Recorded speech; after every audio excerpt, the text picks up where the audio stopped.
When we say economic globalization, it is the process of national economies becoming increasingly interconnected. So means it involves the flow of goods, services, capital, and assets across the borders.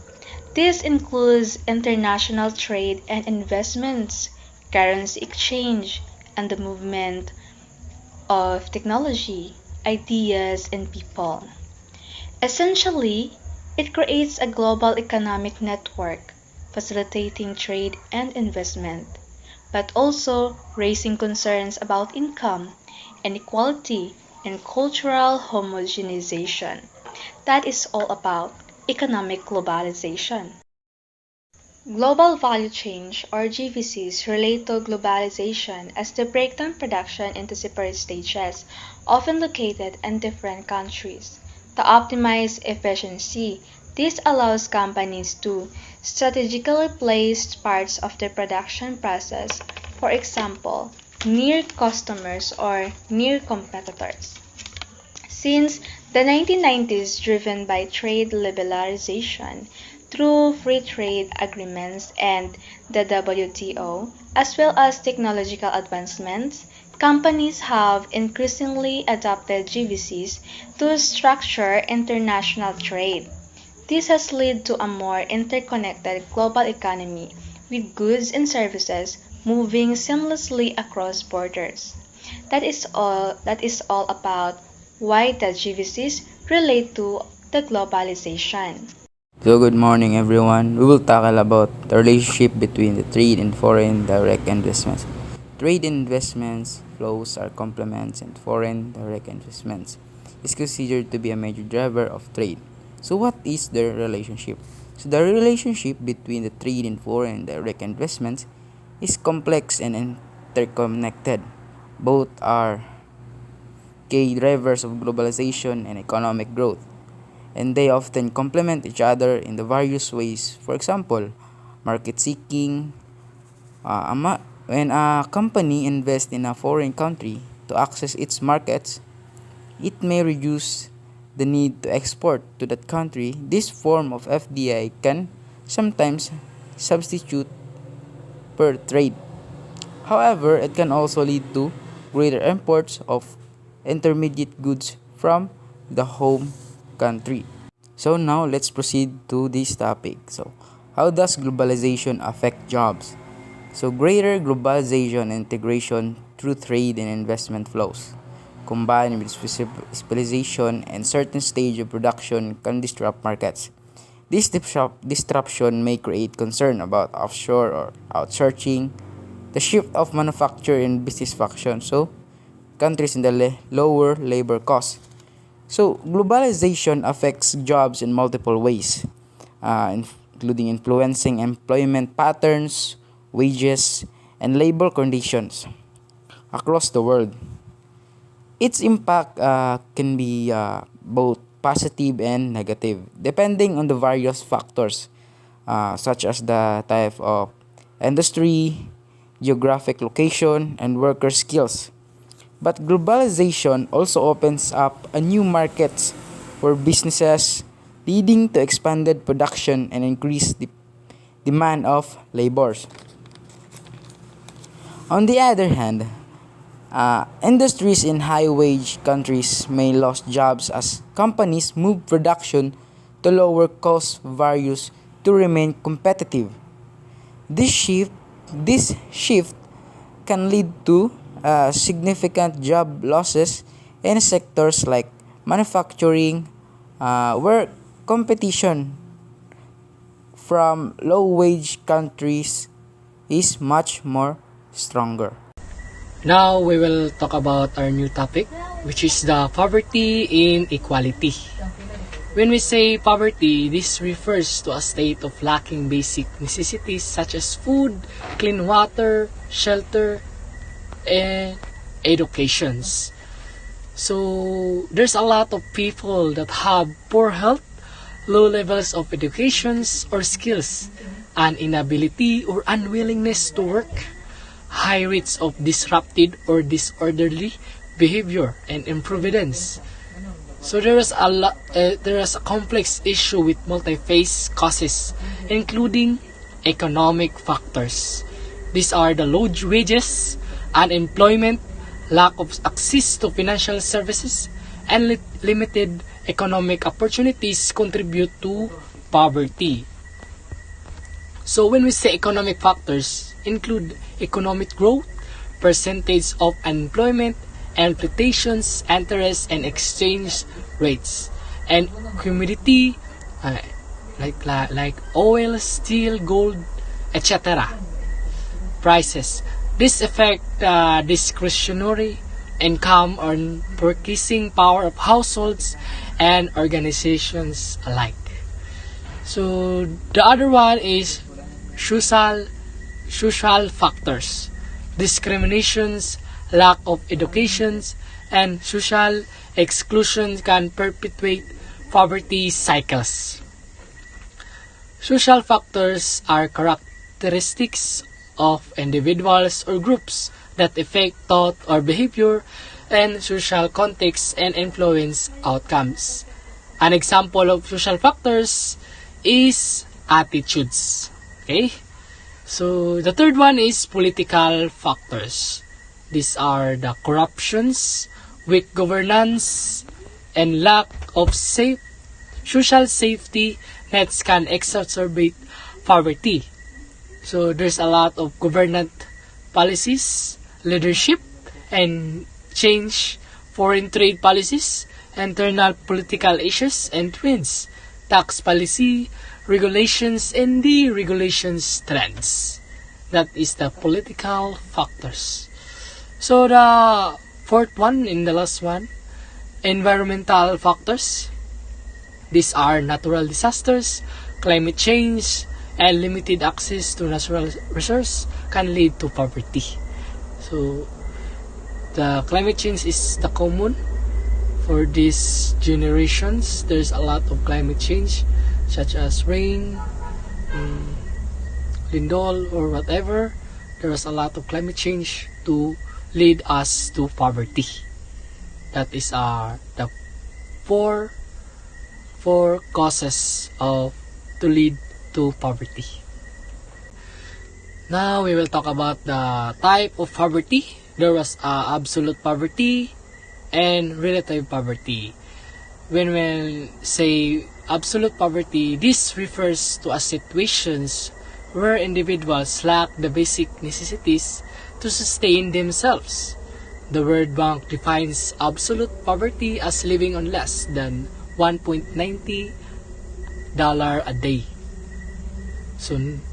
So absolute poverty, these are not having access to healthy food, decent housing, electricity, water, means you effectively live in severe absolute poverty, and the cost of these things is too high for you to afford them, or at least you cannot afford them all. So that are absolute poverty. When we say relative poverty, this refers to a situations where individuals have enough income to sustain life, but their income and living standard are lower compared to the rest of their community. These are the common relative poverty. The one of the example is to think of a person who is able to provide for their basic needs such as food and shelter, etc., but unable to obtain other standard things the people around them have that make life easier and more enjoyable. These things may include personal transportation such as car or bicycle. That is relative poverty. Now, this topic will continue my other members. So let's see. When we say inequality, it is the uneven distribution of resources, opportunities, and treatment among people in a society.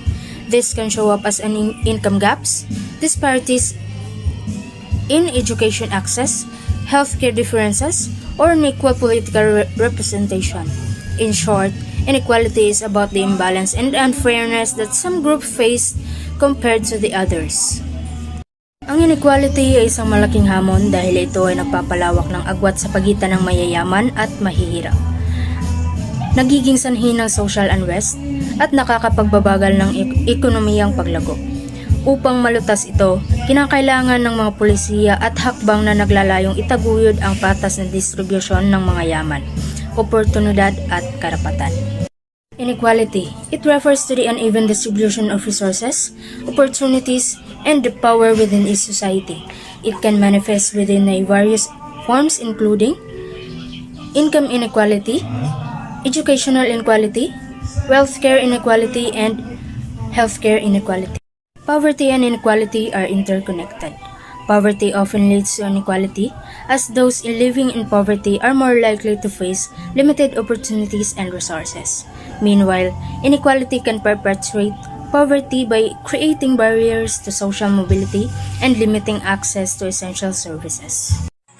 Next, we will discuss what is market integration is. Market integration refers to the process of merging separate markets into a unified market. This process can occur at various levels, including regional, national, and global scales. It involves the removal of barriers to the trade such as tariffs, quotas, and regulation, leading to increased competition, greater efficiency, and potentially lower prices for consumers. So, market integration is the process of combining distinct markets into a single, unified markets by eliminating barriers like tariffs, quotas, and differing regulations. This can happen on regional, national, or even global levels. By reducing these barriers, market integration promotes competition, increased efficiency, and often result in lower prices and a wider variety of goods and services for consumers. So the next is the key drivers of market integration. First is the trade liberalization, reducing or eliminating trade barriers such as tariff and quotas, allows goods and services to flow more freely between markets. So the trade liberalizations involves reducing tariff and quotas to enable free flow of goods and services. For example, the World Trade Organizations or WTO facilitates negotiations to lower trade barriers among members countries, promoting increased trade volumes and economic cooperation. These allow consumers access a wider range of product at a lower prices. And the next is the technological advancements. Improvements in transportation, communication, and logistics facilitate the movement of goods and services across borders. So the technological advancements, particularly in transportation and communication, enhance market integration by streamlining logistics. For instance, the rise of e-commerce platform like Amazon has enabled business to reach global markets efficiently, while innovation in shipping technology reduce costs and delivery times, making international trade more accessible and reliable for companies and consumers alike. And the third is the economic reforms. Policies aimed at promoting free markets and reducing government intervention can foster market integration. So the economic reforms aim to promote free markets by reducing government intervention in the economy. An example is China's economic reforms initiated in late 1970s, which shifted from a centrally planned economy to a more market-oriented approach. So these reforms attracted foreign investment, increased trade, and significantly integrated China into the global economy. And the last is the regional agreements.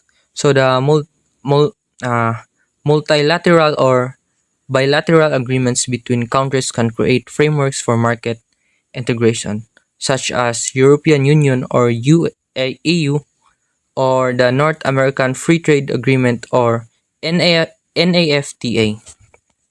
So the regional agreements such as EU and NAFTA creates frameworks for economic cooperation among member and countries.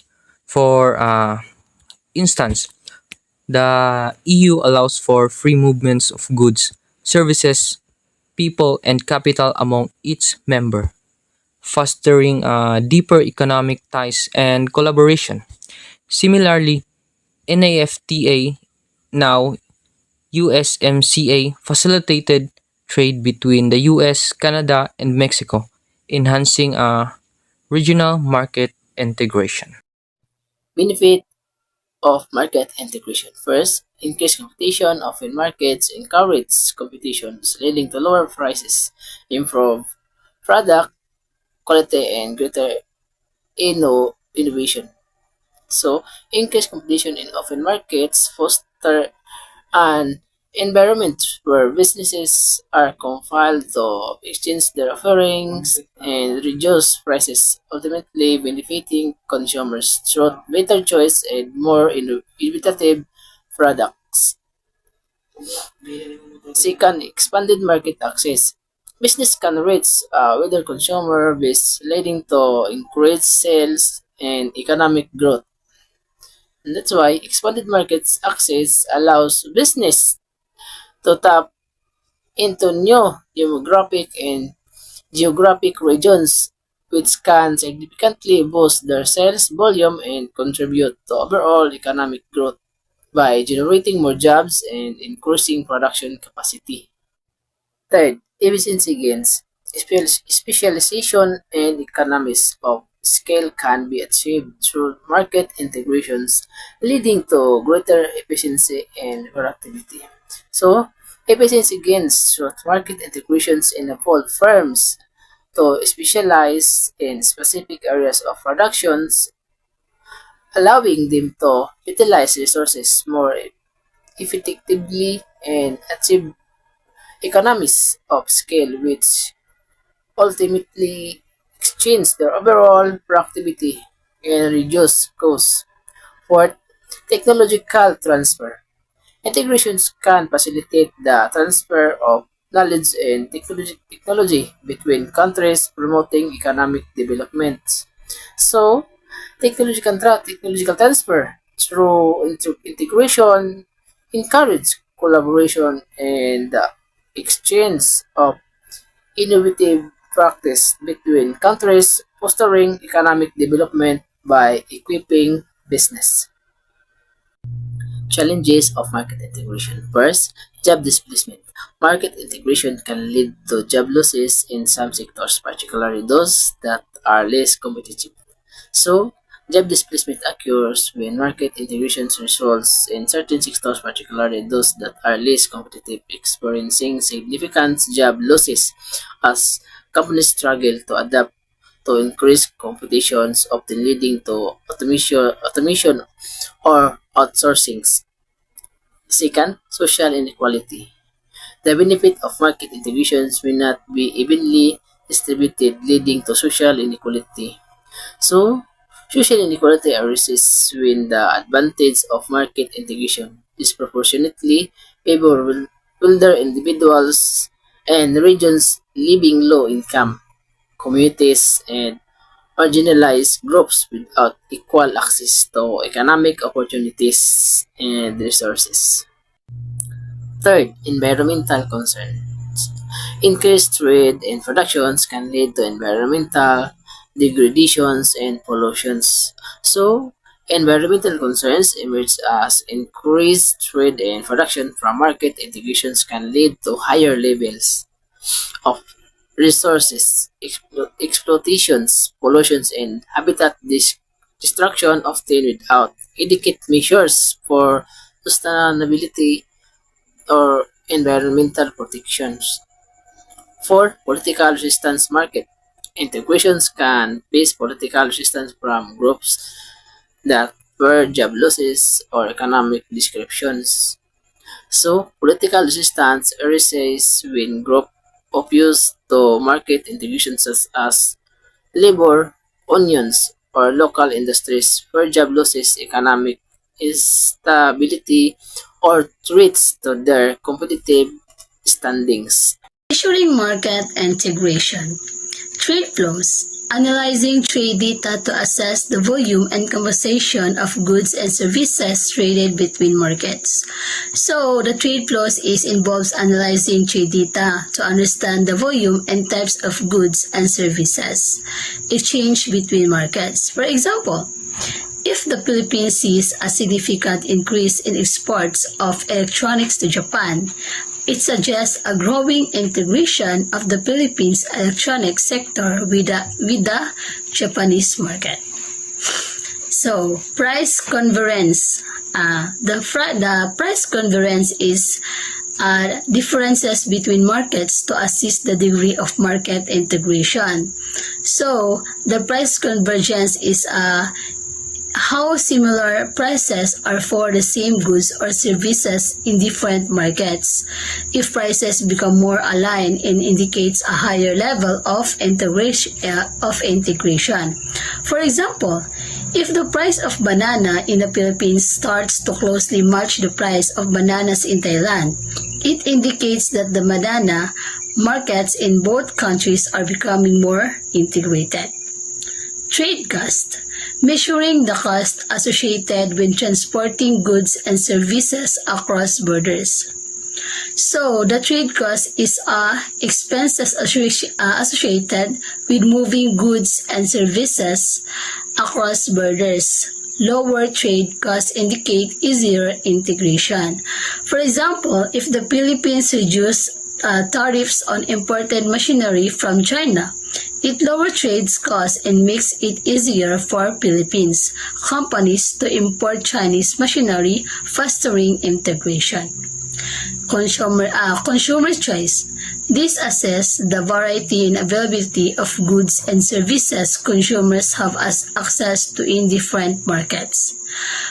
For example, if the Filipino have access to with the range of imported cars from different countries, it suggests that the Philippine car market is becoming more integrated with global market. Example of market integration. European Union. The EU is a prime example of successful market integration with a single market for goods, services, capital, and labor. The European Union or EU, the EU is a prime example of deep integration where countries have gone beyond simply removing trade barriers and have created a single market with common rules and regulation. For example, free movement of goods. So goods can move freely between EU countries without tariffs or the barriers. Example is movement of services. So the services can be offered across borders within the EU without restriction. So North American Free Trade Agreement or NAFTA or NAFTA. So the NAFTA is created to a free trade zone between the United States, Canada, and Mexico, leading to increased trade and investment.